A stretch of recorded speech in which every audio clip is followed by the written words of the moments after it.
Hey, it's Tigman. Time for this week's edition of the Metal Box, our weekly discussion on all things hard rock and heavy metal. This week we've got a Metal Box exclusive, an interview with comedian Don Jamieson. He's best known for his work on VH1 Classics, That Metal Show, with Jim Florentine and Eddie Trunk. That show was canceled just before VH1 Classic went away. VH1 Classics now MTV Classic. We asked him if there is a possibility that the show will come back on maybe another network or in some capacity. Also talked to him about his brand new comedy CD. It's called Communication Breakdown on Metal Blade Records. Check it out here.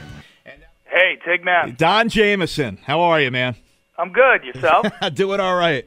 We're speaking with comedian Don Jamieson, who many know from his days with VH1 Classics, That Metal Show, which I want to get into, with you about, and a couple other things. But Terrorizing Telemarketers series, was that you and Jim Florentine? Yeah, that's myself and my former co-host from That Metal Show. Longtime comedian. Yeah. And I always say, look, while you guys are out there making a good living and doing decent things for the community, we have nothing going on in the day. So we sit home and answer the phone and torture telemarketers and get revenge on them for the good people of this great country. So we have 6 volumes of calls out, believe it or not. Yeah, I always remember Volume 4 with the Black Sabbath parody cover.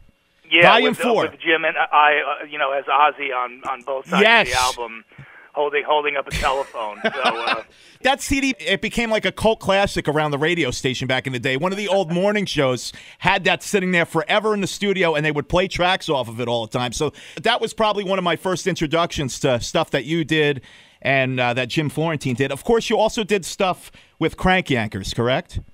Yeah, exactly. So in keeping with the prank calls, actually the Crank Anchors really kind of came out of Terrorizing Telemarketers, and Jim's big character Special Ed was really became a huge thing on that show, and that came from our CD. So something two guys just in Jersey decided to be silly and make our own prank call CDs turned into this crazy successful series. How long have you been friends with Jim? Are you guys like childhood friends?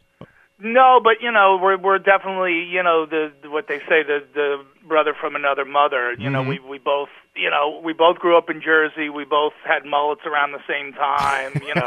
Didn't both we all? Drove this $300 car with the $800 stereo. Of like course. The same bands.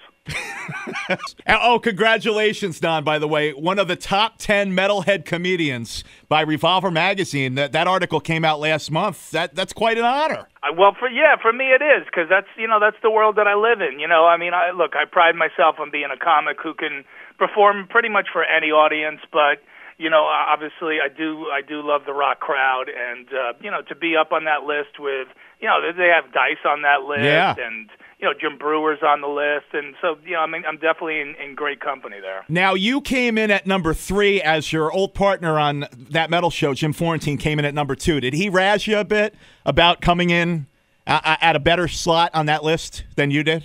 I think there was a little pale or something going on. I think so. But like you said, a lot of good company in there, too, with Dice. Even Kinnison was on there. I mean, just a lot of comedy legends made that list, Yeah, well, look, again, for whatever little place in that world that I hold, I'm grateful. It is fun when I perform in nightclubs, you definitely get, the date nights, you get the guy and his girlfriend, they get dressed up for their weekend out on the town, looking sharp, and then at the table next to them is 6 guys in camouflage shorts and Slayer T-shirts. So it's a beautiful thing. Yeah. You were just in the Albany area recently, I believe, right? Opening for John Valby. How did that go? Yeah, up in Clifton Park. Yes. And it went great. His crowd is very much a rock vibe to it. No seats. No. So you're playing to a concert crowd. Yeah. And man, I do go out and open for bands, so that's the kind of crowd that I do feel comfortable in front of, but it's definitely not typical for most comics. You like the people to be seated, or they're having 1 or 2 drinks. Sure. And, this was 500 people in a beer hall, Yeah. screaming and yelling, and but again, I feel home in that crowd, man. I like to come out in attack mode and hit them over the head, and we all had a good time that night. Yeah, fun venue, Upstate Concert Hall in Clifton Park there. And I read on your bio you actually worked at MTV back in the day.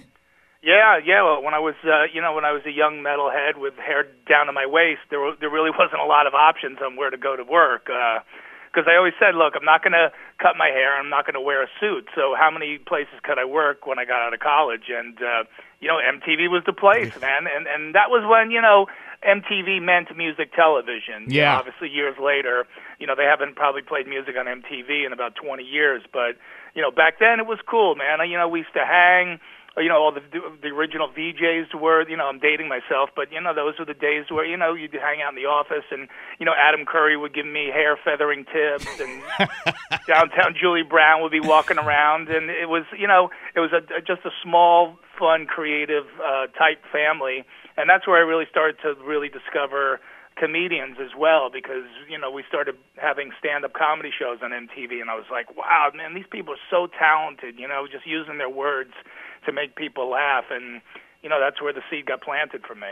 Now, let's talk about VH1 Classics, that metal show. It's now MTV Classic. You did a lot of seasons. How many seasons of that metal show? So we did 14 seasons of that metal show, and for people, I guess people who listen to your show, they're probably familiar with it, but for the people who aren't, it wasn't a shipbuilding show or a welding show. Yeah. It was a show where me and Eddie Trunk and Jim Florentine interviewed all our hard rock and metal idols, and 14 seasons, man, and I pretty much met everybody I ever wanted to meet in my life, that I've liked since I was 9 years old. Great chemistry with you, Jim and Eddie Trunk, of course, and the only place you can go to find out the status on the original guitarist for Crocus, and I mean, I loved it. I mean, I'm like, like you, that 80s hair metal and all the metal, 70s hard rock metal, Judas Priest, Sabbath, all the way up through the hair metal in the 80s.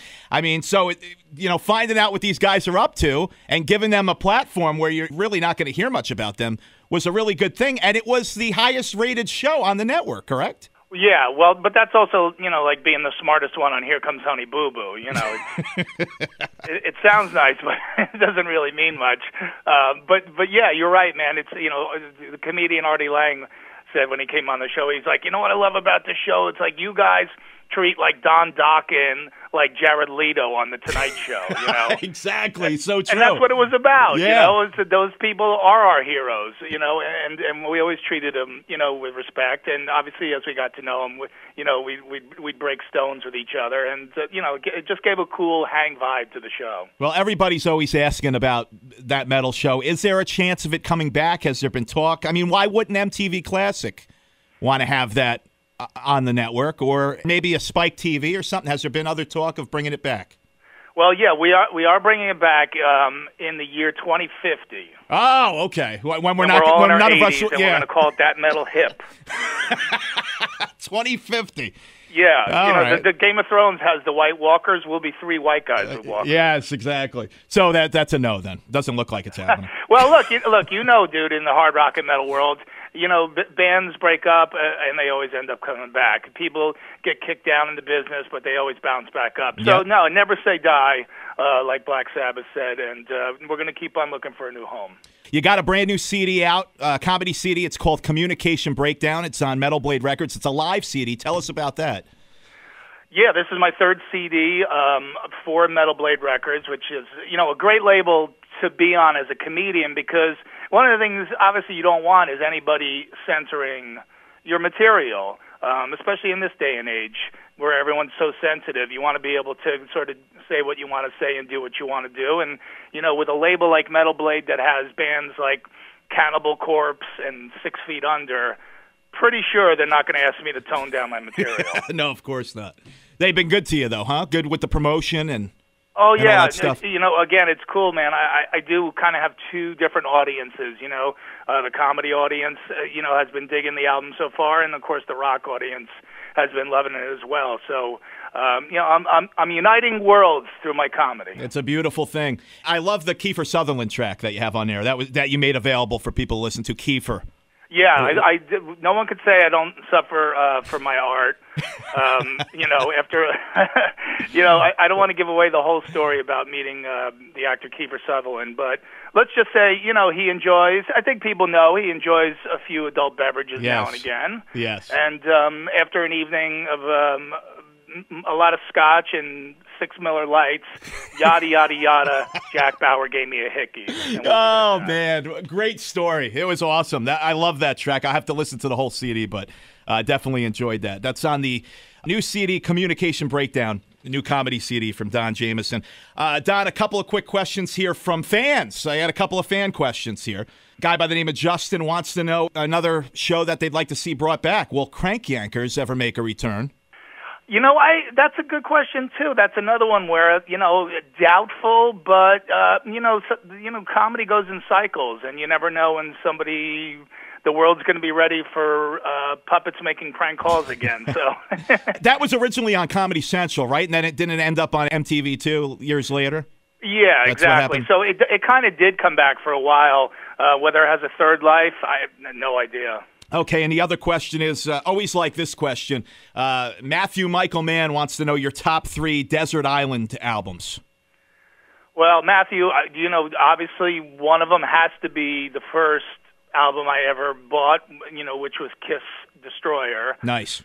So you'd have to have that in there. Yep. My hero of all time, my idol is Lemmy from Motorhead, so I'd have to bring a Motorhead album with me. I think you'd have to take the classic Ace of Spades. Sure.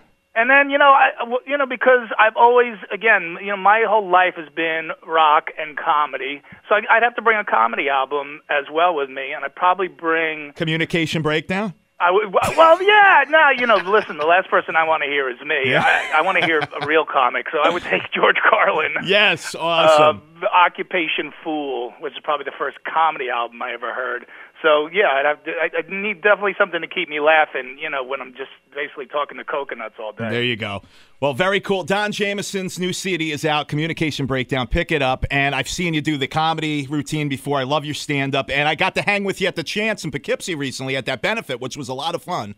Had a good time. Yeah, I'm just so happy that venue is still around. Right? The same as when I was up in Clifton Park. Yeah. That was a venue called Northern Lights. Yes. And that's a sort of a legendary venue for that part of the country. Right. And, I lived in New York City when all the rock clubs were shutting down, and it made me so sad. So I'm so glad that some of these, legendary places are still around. And guess what? It still has a ton of character. And what it's about. It's not about can you get sushi while you're watching a rock band. Exactly. It's about, can bands come in here and still kick ass? Yes, they can. Awesome. Don Jamieson, the great comedian, joining us on the Metal Box this week. Really appreciate it.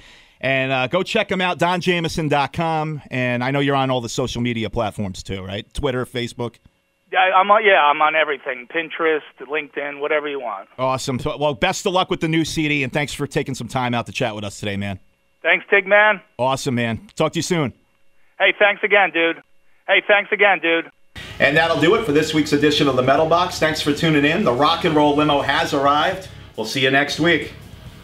Cool. Thank you.